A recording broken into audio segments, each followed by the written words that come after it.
We are carrying on our series in the book of Mark. And first of all, good morning to you all. My name is Alex. I'm one of the leaders here at Hope, as Felix said. And it's always a joy and a privilege to open God's word together and to, just kind of consider what it has to say for each of us. And as we carry on our series in the book of Mark today, we'll be picking out, as we've been doing, key moments.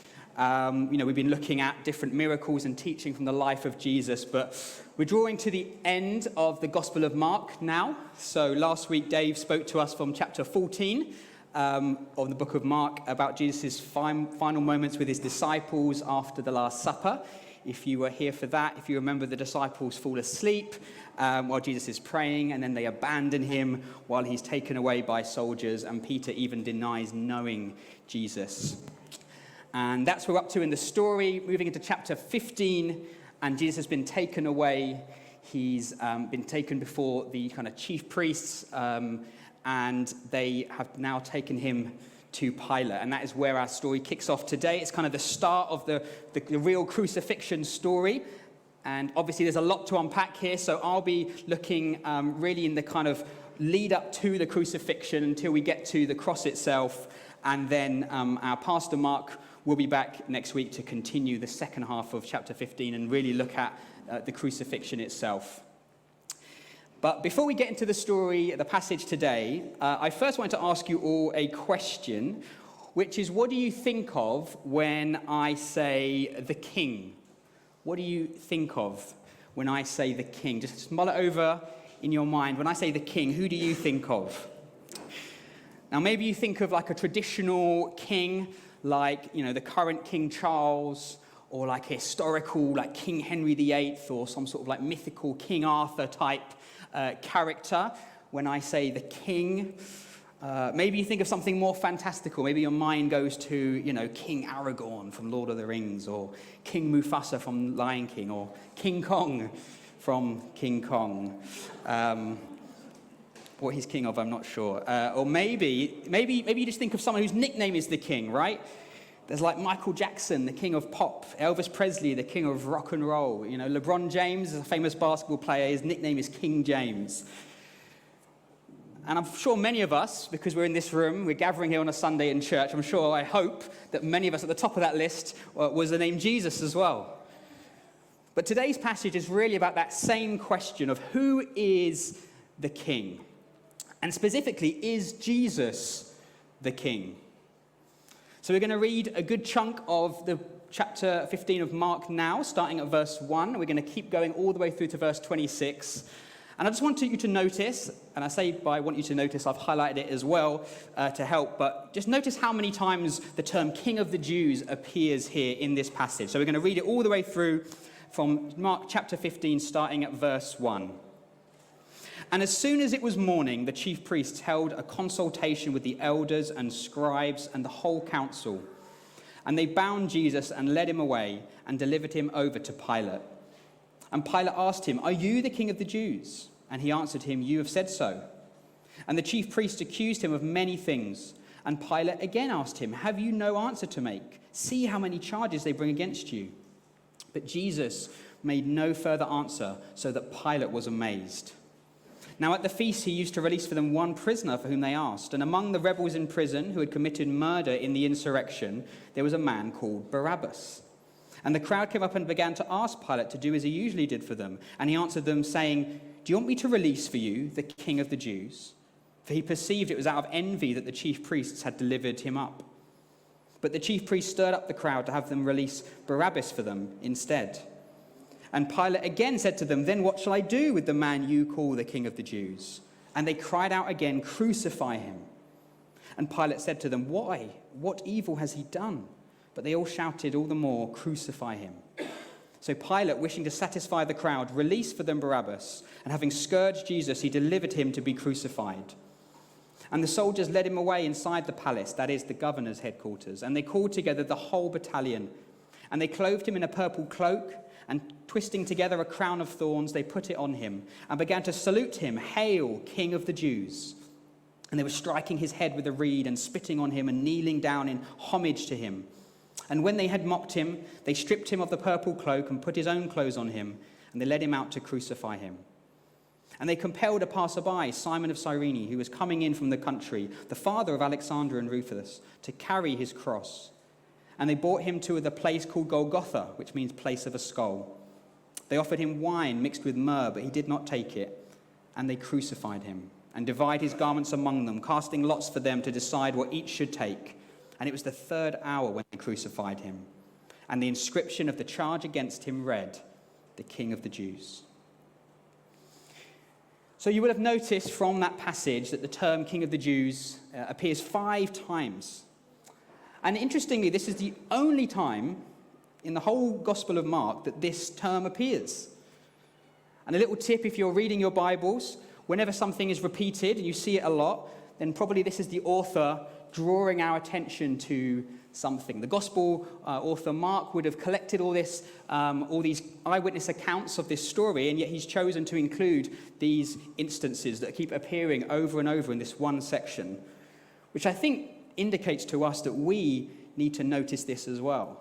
If he's drawing our attention to it, we should pay attention to it. And I think it's because the Gospel writer Mark is asking us to grapple with this idea of, is Jesus actually the King? And that's what just all the characters we just saw in that story are grappling with, that same idea. So today I'm going to explore this passage through the lens of those 5 verses. We're going to go back and look just briefly at each of those 5 instances where we see Jesus referred to as King of the Jews. To look at how people in the narrative respond to that, and then to consider what that might be telling us and challenging us about. So we're going to, like I said, go through each of those 5, and we're going to go back to verse 2 and the first one, which is this question of, is Jesus King of the Jews? Verse 2, and Pilate asked him, "Are you the King of the Jews?" So we begin this passage with a question from Pilate to Jesus about who he is. And I think it really is the central question that frames everything else that we read. Is Jesus the King? Because you see, in the previous chapter, at the end of chapter 14, the Jewish priests kind of all gather and accuse Jesus. But the reason they want him killed is nothing to do with being a king at all. They kind of accuse him of blasphemy. This charge they bring against Jesus is because he's saying he's the Messiah, he's the Son of God. You can read the end of that in the end of chapter 14. And now, of course, the chief priests can't put him to death themselves. They live under Roman rule, and so they bring Jesus to Pilate. But notice that Pilate isn't bothered about blasphemy. What Pilate is interested in is this question to Jesus of, are you a king? Now, you might ask, why would Pilate call Jesus the King of the Jews? Why would he sort of coin this term that we then see repeated throughout? After all, as I said, it's not appeared anywhere else in the Gospel of Mark. And I think there are many possible reasons, but I would just suggest 2 that I think as to why Pilate uses this term. Firstly, I think Pilate would have been aware that only a few days earlier, back in Mark 11, although it appears in all of the Gospel accounts, Jesus entered Jerusalem on a donkey and was basically hailed as a king. People laid down their cloaks, they were cheering, they put down palm leaves, and these are all symbols of what you would do when you welcomed in royalty into a city. So to Pilate's eyes, the people are treating him like a king. I mean, not in Mark's gospel, but in 2 of the other gospels, the people are even said to have shouted, "Blessed is the king," as he entered. So to Pilate, people already see Jesus as this king. And the second reason I think Pilate maybe uses this term is because I think he sees through the motives of the chief priests as to why they've brought Jesus to him. Because again, they say on the surface it's like an issue of blasphemy, but I think in reality it's an issue of authority. The chief priests are most bothered by Jesus because he's calling to question their authority and saying that he has this authority. And we see this in verse 10 that we just read. Pilate says, for he, that's Pilate, perceived that it was out of envy that the chief priests had delivered him up. It was of an envy. It wasn't really because they were super bothered about this kind of this blasphemy label they'd put on Jesus initially. But it's because Jesus was saying, I have the authority. And again, all the evidence points to that. He has the authority to heal, to forgive sins, the authority to call himself the Messiah. And so I think when Pilate is saying, "Are you the king of the Jews?" he's really asking, do you have this authority that these chief priests seem so worried about? And like I said, I think that is the question that the gospel writer Mark has been posing to us. Not just now, but throughout this gospel story. Obviously, we've got chapter 15 here, but the presumption is that we've been reading along and following the life of Jesus to this point. And if we've read about this man who can calm storms, who can heal the sick, prophesy the destruction of the temple, offer forgiveness for sins, then Pilate asking this question, I think, is inviting us as readers also to think about that question for ourselves. This man that we've read about who demonstrates all of these things, is he the king? Does Jesus have the authority he appears to have? It's a question we all need to ask. And maybe you're in this room asking that same question. Maybe you're kind of pondering that. If that is you, can I just encourage you to continue asking that question? And I hope as we carry on in the passage today, maybe encourage you to even take a step further. So we start with this question: is Jesus the king? That is the first thing that we kind of sets everything up here. And now let's move on to the next time we hear this. In verse 9, Pilate says to the crowd, in verse 9, and he answered them, the crowd, saying, "Do you want me to release for you the King of the Jews?" So as I've said, Pilate would have been aware of Jesus' probably entry into Jerusalem, I suspect. It would have been probably a big thing. And so when he has the chance to release Jesus, he offers the people a choice. Do you want me to release for you the King of the Jews?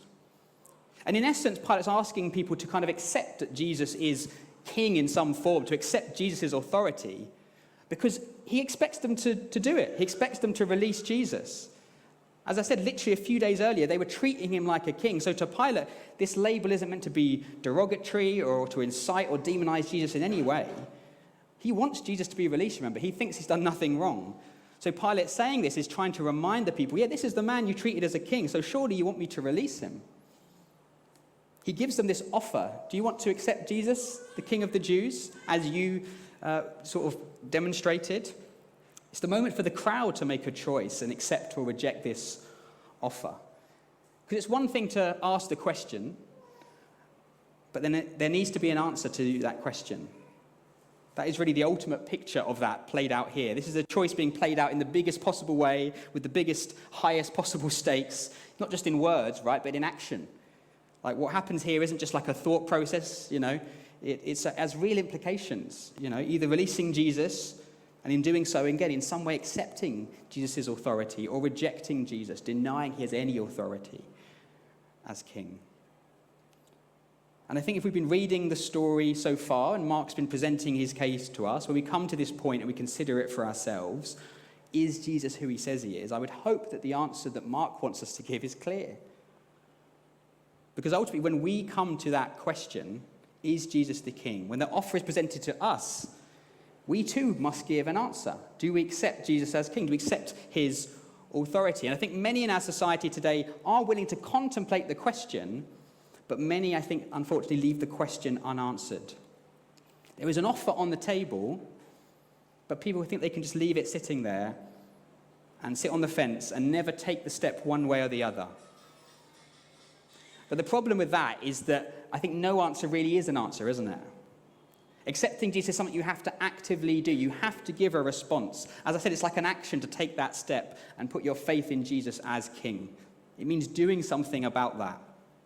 Because either Jesus has the authority that he says he has, that we see demonstrated here, or he doesn't. Like if you read the gospel account of Jesus, hear what he has to say, read about what he does, you see the completion of the story, which obviously continues a little bit after this as well. You can only come away either thinking Jesus is who he says he is, the Son of God, the Messiah, our Savior and our King, or that none of it's true. But those are the choices we have. You can't sit on the fence. You can't sit in the middle. C.S. Lewis was a Christian author who famously wrote the Chronicles of Narnia, but he also wrote many helpful Christian books. One called Mere Christianity, and he puts it like this, which I always found very helpful. I'm trying here to prevent anyone saying the really foolish thing that people often say about him, that's Jesus, that I'm ready to accept Jesus as a great moral teacher, but I don't accept his claim to be God. That is the one thing we must not say. A man who was merely a man and said the sort of things Jesus said would not be a great moral teacher. He would either be a lunatic on the level with the man who says he is a poached egg, or else he'd be the devil of hell. You must make your choice. Either this man was and is the Son of God, or else a madman or something worse.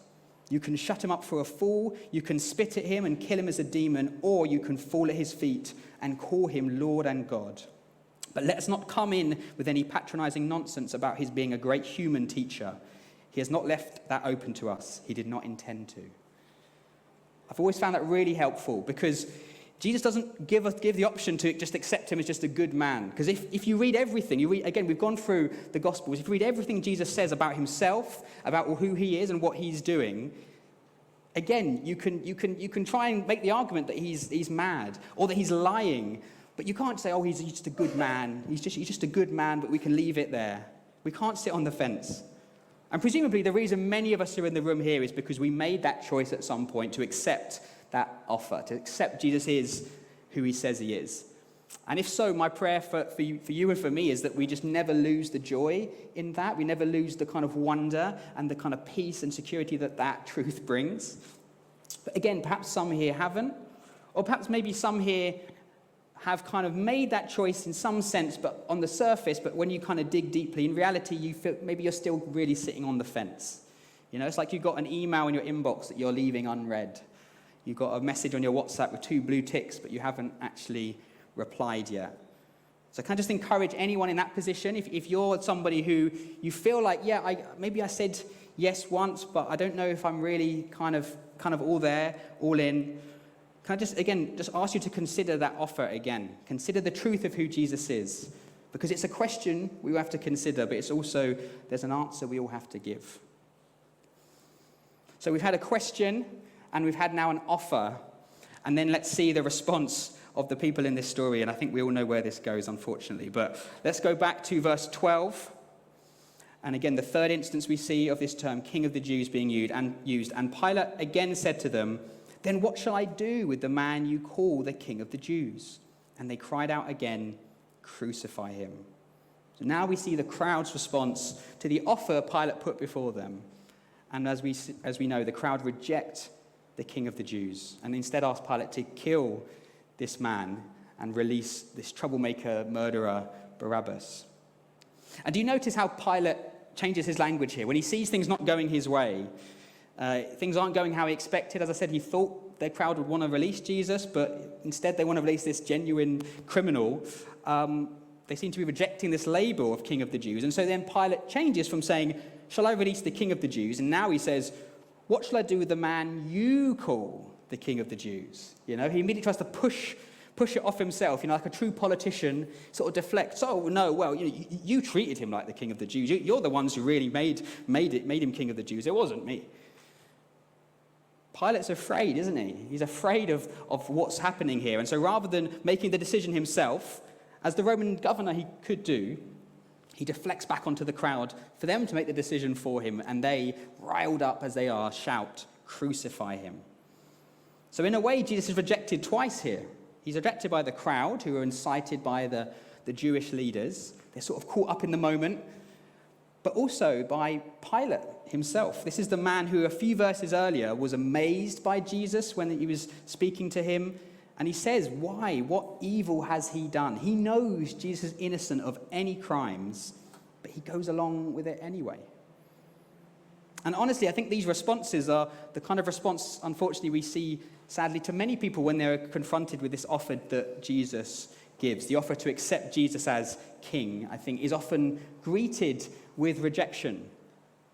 And sometimes people reject it because they do get caught up in our kind of culture that I think pushes people to be self-reliant, to not need anything or anybody, to not need faith or belief, to not need a savior or a king. Like the crowd, just sort of going along with the voices that shout loudest. And unfortunately, our culture is not shouting the name of Jesus. And sometimes people, I think, reject out of fear, like Pilate does. Maybe they want, in some ways, to believe it. They consider the question and they come to this offer, but ultimately they don't want to rock the boat.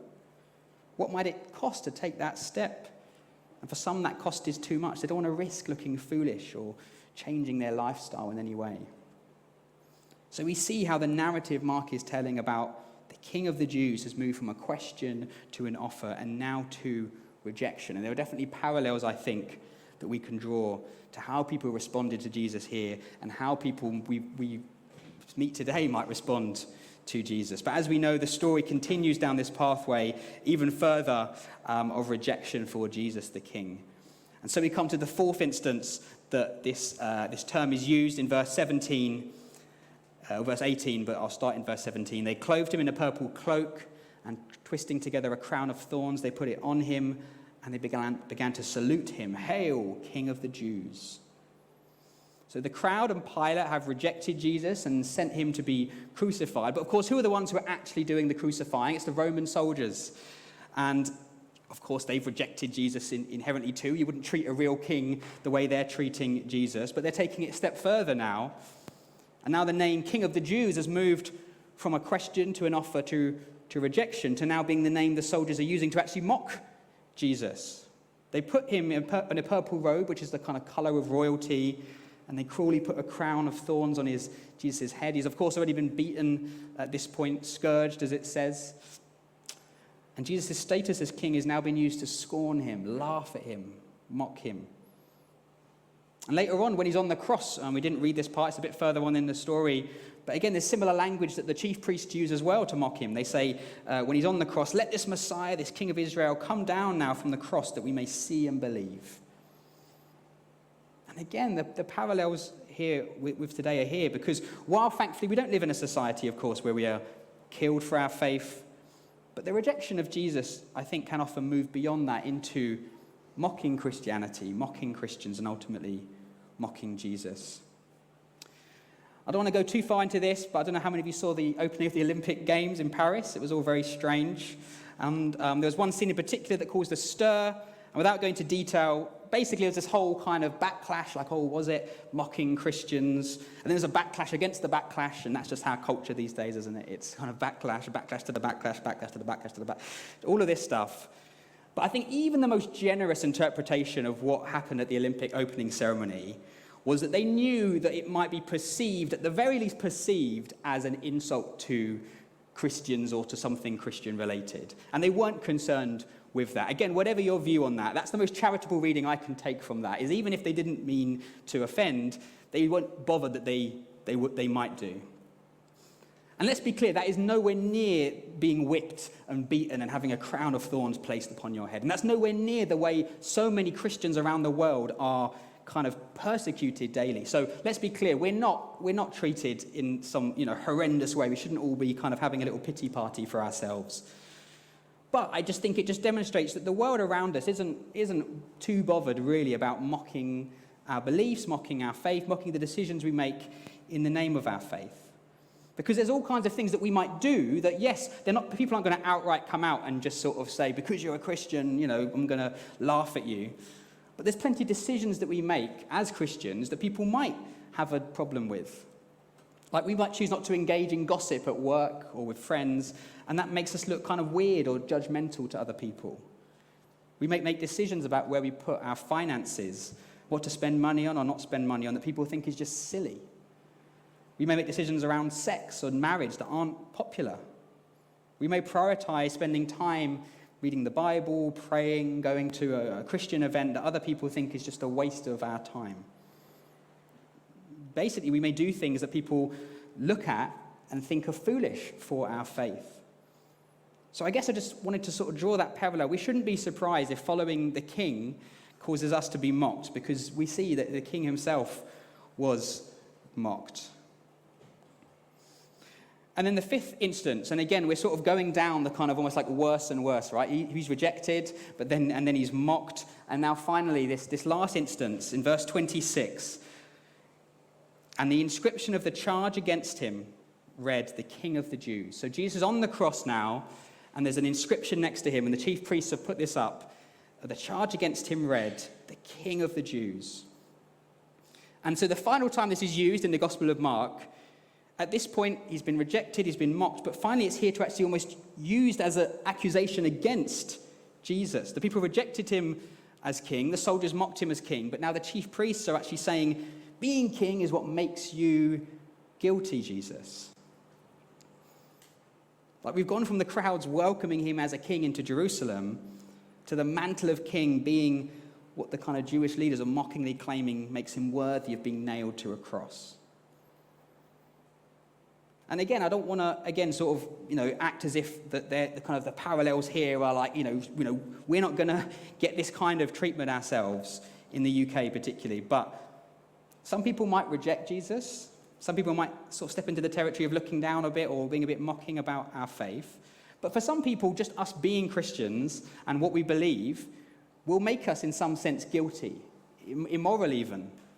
Because you see, the claims of Jesus are inherently exclusive claims. And people might see that as a threat. After all, if we believe Jesus is the one true king, like the only one we should put our faith and trust in, that inherently means that anything else that says that same thing can't be true. That's just the reality. Anyone else, or any other religion, any other worldview, anything else that says that they should have ultimate authority in our lives, by definition cannot coexist with what we say about Jesus. And that is a threat to the way many people live their lives. The idea that there are kind of levels of truth, your truth, my truth, that doesn't jive with Jesus. Because if Jesus is really the king, the sole source of authority, that means you listen only really to him above all. You have to accept that you need him. You have to accept his authority over every aspect of your life.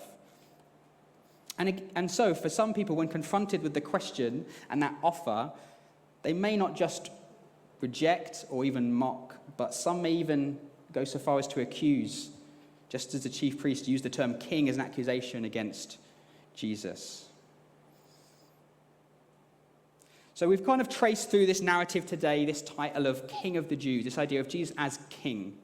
And of course, if you've read the whole of Scripture, then Jesus is not just the King of the Jews. He invites us all to accept him as king.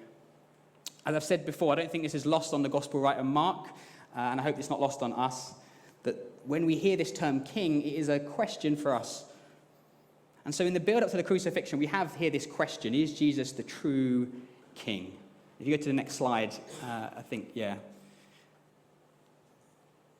We have this kind of starting point. Is Jesus the true king? This question that we all have to ask ourselves, which leads to this offer. Do you accept Jesus as king? Pilate puts that offer out, and people could make that choice. And you can go down two paths here. And we see that there's the path that we read in this story, where some people reject, the crowd and Pilate just reject the king. The soldiers go on and mock the king. The chief priests even accuse Jesus as king. But there is another path, of course.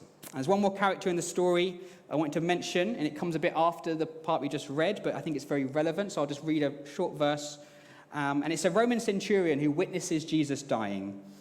Later on in Mark 15, verse 39, and it says, when the centurion who stood there in front of Jesus saw how he died, he said, surely this man was the Son of God. What a stark contrast with all the other characters we've read about today and how they respond to Jesus. And I think really that should be a picture to us of how we should be responding to Jesus, of course. We can accept Jesus is who he says, who Pilate even said he is, the king. And I hope, my friend, that path leads we know it leads to salvation and to freedom. But I just want to kind of end by being a bit more practical, because I'm conscious that there's a lot of we've gone deep into a lot of sort of different theological things. We've looked at a lot of verses here. But maybe you might be thinking, well, what do I get from this passage today?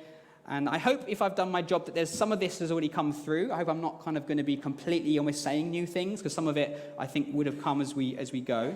But just, I suppose, boil down to, three main, practical takeaways I would want us to have from what we've read today and what we can think about. And the first one is just simply, we all have to make a choice.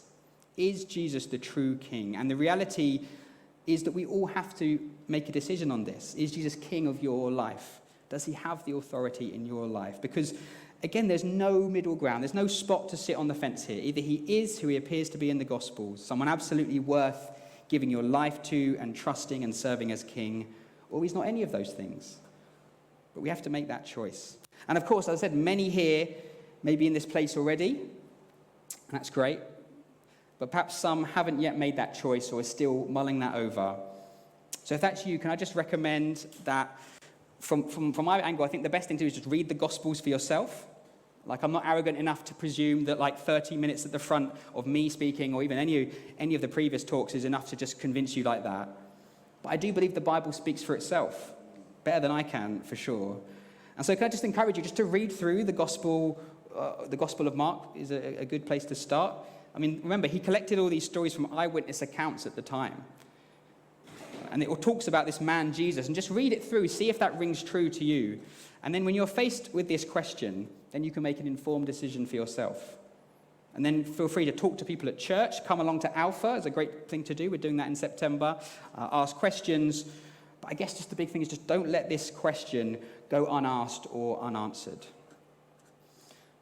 And the second, I think, kind of practical thing or the kind of thing, sort of takeaway from this is that accepting Jesus as King, as I've sort of touched on already, is I believe, an action we have to take.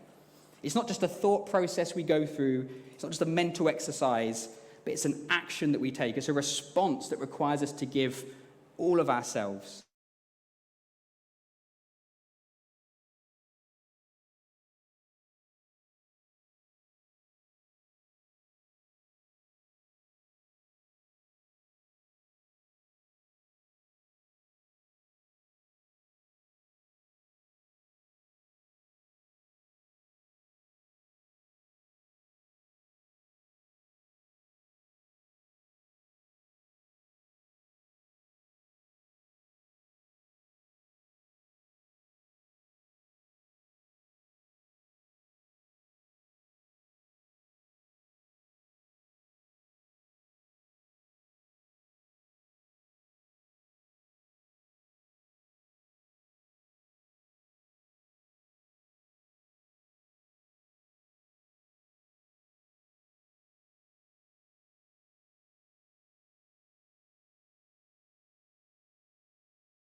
Literally treated Jesus like a king. They used their mouths to shout as if he was the king. And maybe even in their heart in that moment, they felt like, oh yeah, this guy's the king.